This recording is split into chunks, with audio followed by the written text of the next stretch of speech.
Welcome to Bad Actors, the Armis cybersecurity podcast and go-to guide for cutting-edge insights and information for protecting against today's cyber threat landscape. I'm your host, Rebecca Craddock, and I'm delighted to welcome today's guest. He is an industry veteran who has had an impressive career spanning 25 years in cybersecurity, driving digital transformation and cybersecurity practices across a wide range of sectors, including logistics, retail, FMCG, and finance. He is currently the Chief Security Officer at Vetcor, a US and Canada-wide network of nearly 1,000 exceptional veterinary hospitals who have built an impressive reputation in medical practice. Andrew Wilder, it's my absolute pleasure to have you on Bad Actors. Thank you for joining me. Thank you, Rebecca. It's been too long for this. We've been talking about doing this for a few years now, I think. We have. Finally making it happen. So it's Absolutely. Great to be here. Yes, thank you so much for joining us. You are a busy, busy man. You're hard to track down. So thank you for making the time. So Vetcor, first of all, I'm a massive, massive animal fan. So I actually think you might have my dream job. Tell me a little bit about what Vetcor do, and then we're going to go into the sort of running of what you do on a day-to-day basis and some of the challenges that you have to deal with in your role. Sure. So Vetcor is what's called a veterinary consolidator. So there's a number of businesses that do these consolidation businesses. They're usually private equity backed. And what we do is we go to a veterinarian and we say, look, you didn't go to veterinary school to do HR, finance, legal, IT, back office.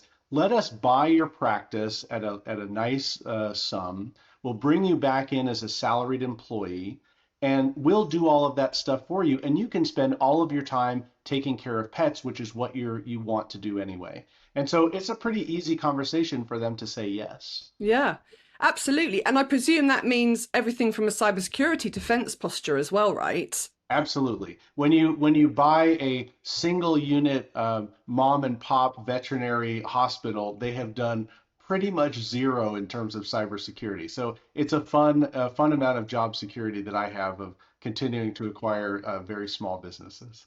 And it's interesting because when you think of it, I guess there's so many different aspects you have to consider. You talk about HR, you talk about the fundamentals of the IT infrastructure. But let's think about this logistically. You've got hospitals that are looking after your nearest and dearest from a pet perspective. And I know my dog's not here today; she's downstairs. But I can't even talk about it when I think about losing her.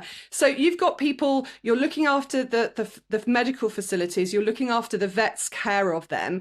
You're looking after the building management systems of those, keeping the lights on, keeping the generators going, but also securing the people that work there and their well-being and their personal data as well, right?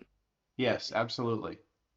That's amazing. I'm really excited about this because for those of our listeners who have been following the Armis story for a long time, you are a very long-standing member, maybe one of the originals of our customer advisory board. What has made you keep coming back to Armis all these times that you've been in your different career paths that you've had?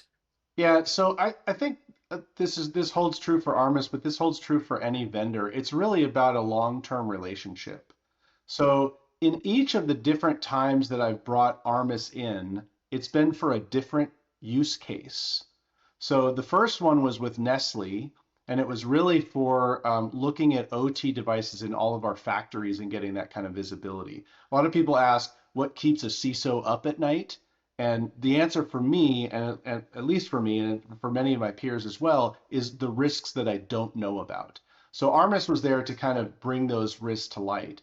The second time I brought Armis in was at Hillenbrand, and this was a industrial manufacturing company. So we were looking to make sure that the OT security of the devices that we were shipping out to our customers was up to snuff, let alone our own OT environment as well.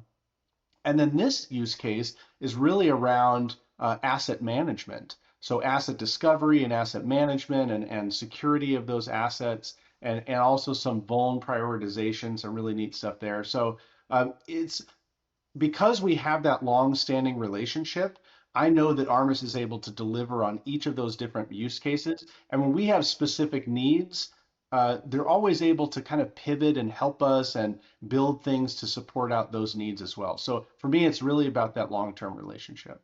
And as you say, as being part of the customer advisory board, I think you have a unique insight into the development of Armis as a platform, right? So Yes. because you have seen different use cases, different parts of our platform, you're able to really help define how we develop our technology, what we put on our roadmap, and some parts of the new innovation for the future, where we're starting to think about early warning threat detection, we're starting to think beyond the scope of our current capabilities. And your insights, I think, especially with the career you've had in different sectors, has really helped guide some of that practice. Yeah, well, I appreciate that. I'm doing my best to bring value to the advisory board, and it's and Armis has continued to bring value to me, so that's why I keep coming back for it. Oh, that's good. It's a good partnership. So I want to talk a little bit about the role of the CISO. Yeah. One of the things we hear, the headlines are always commenting about, it's just overwhelming sort of level of data. A lot of people are leaving the practice at the moment, moving on to other things. We see a sort of a negative downturn of the focus of the role and how difficult it is now. What do you think are the challenges that you're faced with now as opposed to, say, 10 years ago? I will say my current role at my current company is the best role that I've ever had. We're privately held and we're unregulated. So that really allows me to do real cybersecurity. A lot of my peers in heavily regulated industries, who I know you know very well, they really have to do compliance first before they can do security. And compliance definitely does not equal security. Now, in terms of the role and the risks overall, those continue to grow. We see a lot of CISOs in the news. Some people joke it's the chief scapegoat officer. A lot of large businesses, publicly traded businesses, when they have a breach, their action plan, one of the first things is to get rid of the CISO, which is the worst thing I think that you can do in that scenario.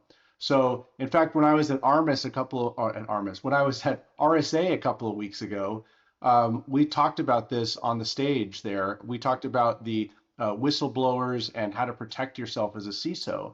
And I think there's a lot of things that we need to do in terms of D&O insurance, personal legal liability, documentation, negotiating your severance package ahead of time. Those are all things that can help the CISO to act with independence and make those right decisions at the right time. That's really interesting because I've had a number of customers on this podcast, and you're the first person that's really talked about the role in its entirety of sort of getting ahead of potential problems. Do you think that that role of the CISO has changed at a board level? Do you feel like you have to defend your not in your current role, but do you feel you have to defend your role? Many people do feel like that. Yeah, if you think about other roles in the C-suite and as they go up into the board, those roles are very well established, right? We've had CEOs for centuries. We've had CFOs for centuries. We've had head of sales and even head of marketing for a very long time. The CISO role is in its infancy. So we have to constantly be advocates for ourselves, and a lot of it depends on the culture of the company. You see certain companies where on the board they will have a cyber committee or a risk committee or a technology committee, and those companies are clearly leading in terms of putting this first. A number of companies still put cybersecurity into what some refer to as the audit committee junk drawer of the board, where it's one of many things that they look at, and so they're not giving it that level of priority. So yeah, we have to constantly be representing ourselves to have a seat at the table, to be seen as someone who understands the business and business priorities, and then is able to put a cyber twist on those things and help move at the speed of business.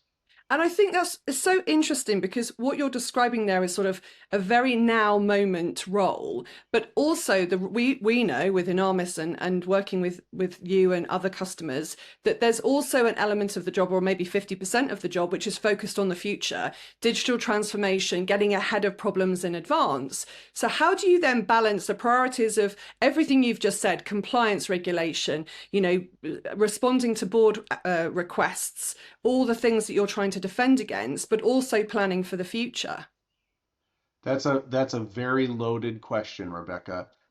There's a slide that I use at the class that I teach at the university, and it says the role of a CISO.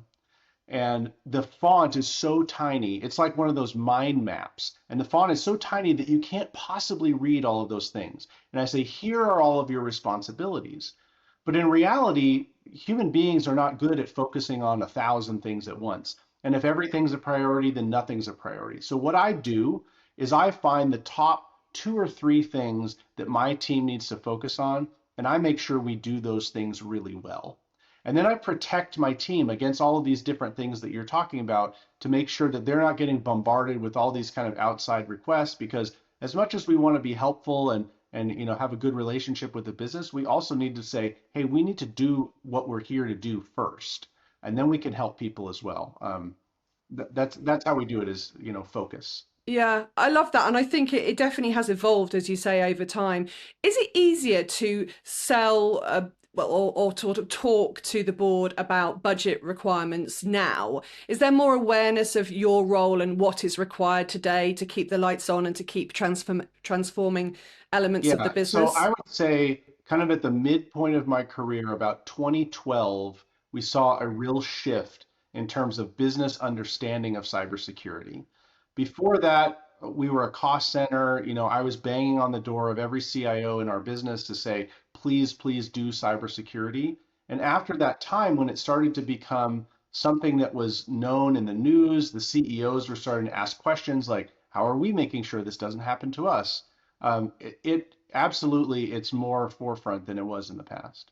I wonder though what keeps you up at night, because if there's been this evolution and there has been massive leap forward in understanding and development of the technologies, we're always worried about the next threat. Everyone says, geopolitics is at its all-time worst. There's a big threat from cyber warfare. AI, what does that mean? What actually keeps you up at night when you're thinking about what to do with your own environments? Still, for me, the answer is those risks that I don't know about. Now, those could be future risks that I don't know about, or those could be risks within my environment that I don't know about. And again, we try to focus on the 3 biggest things that we think are going to reduce the material impact of a cyber event in our organization. That's what we're focusing on. And once we get one of those things done, we'll look at what's the next thing and we'll add that to the list. Do you find yourself still spending any time on educating and awareness within your organization, though? Or do you think those times have moved on significantly? So we do. I'm of the strong belief that the cyber awareness program as it is today is broken. It's a check the box exercise. I don't think people are getting a lot of value out of it. There are some things around human psychology and just in time training. If you try and go on a bad website, it pops up on that website and says, hey, don't do this. So there are some innovations in that area, but I think if we look at kind of the dinosaurs of the awareness industry, they're delivering the same old stuff and it's not really effective anymore. That's interesting, because I think people often say, oh, there has been so much more awareness made in the general public as well as within organizations of what cybersecurity is and the risks posed. But someone was on my podcast a few weeks ago and they said people still fall for the text message from the CFO trick. And Uh-huh. that's just so basic now that Yep. there's so many aspects of what we do that people haven't moved on from. But what you're saying, it's more of a tick box exercise in your view. Yeah, you and I are part of the industry, so for us, it's really obvious and it's kind of common knowledge. But the reason that people are still falling for that is because it works. Like they keep doing it because it works. So it's and a lot of people are of the belief that I'm not important enough. Nobody wants my information. Every threat actor that's out there, they want your information, they want your financial data, they want to be able to do something, nefarious with you, and you need to protect yourself. And it's unfortunate that the awareness that we have today is not really helping people. No, it is true. I think there is that still, well, it won't happen to me sort of Yes. environment. And yeah, nothing could be further from the truth. There is so much data out there now. You probably have already been, um, you know, you've already lost your data already and you just don't know about it yet. That's probably Yes. more of the scenario we see, Mhm. depressingly. I want to talk to you a little bit about your other role, your teaching role, Yeah. because I'm interested in this sort of next generation, the next generation of cyber professionals, what they're going to have to be faced with, and the impact of AI. Can you talk a little bit about what you see from your lofty view of university teaching? So the course that I teach at WashU is called Executive Cyber Learning Program. And this is where we take CIOs, CISOs, or maybe CISO minus one roles like VPs or directors in cybersecurity and equip them with the tools to be ready to be a chief information security officer. There's another organization that I work with, Rebecca, called Cyber Up. And Cyber Up they do sessions with kindergarten through 12th graders. So they're inspiring the next generation of cyber leaders. And then at the career level, they take people and give them 6 months of free training, certify them, and then place them as apprentices. So I'm able to see kind of all stages of the cybersecurity evolution. And you're all right that I think AI is going to change a lot of that. I think kind of low value tasks are going to start to be automated by AI. So you need to figure out how you level yourself up to be ready for those higher value tasks. Yeah, I think you're right. There's a lot of worry, I think, in the sort of generation that's coming out of university and looking to get that foot in the door, that those roles aren't going to be there. But like everything, they evolve, and the nature of technology is to be embraced, but also to be wary of in equal measure, I find. One final question before I know we have to finish. What is the one big piece of advice you would give to organizations trying to tackle the current cyber landscape? Wow, that's a loaded question too. I think for me, it would depend on the organization. So I'm going to give an answer for a small and medium-sized business, and then I'm going to give an answer for a larger business. So if you're a small and medium-sized business, it behooves you to get an independent cyber leadership opinion on what you need to do. So find a virtual CISO. You could go through your MSP or your MSSP, but they are probably a little bit biased towards their own services. So getting that independent opinion, I think, is going to be really valuable for you to focus your finite resources on what you need to do. Now, if you're in a large organization, you probably already have cybersecurity established. I think some of the things we talked about today, like knowing all of your risks, right? That's a huge thing. And then once you understand what all of your risks are, I think prioritizing and blocking out all of that other noise to focus on your top two or three things, I think that's really important. Yeah, no, I think that's really good. And we talked with Nadir a few weeks ago about sort of the foundations of everything is all about visibility. And to your point, really understanding what you have is the first step to pretty much the open door of everything else. Yeah, Thank you so much for your time today, Andrew. I really appreciate you joining us, and look forward to seeing you soon. it's my pleasure, Rebecca. Thank you. Cheers. Thank you.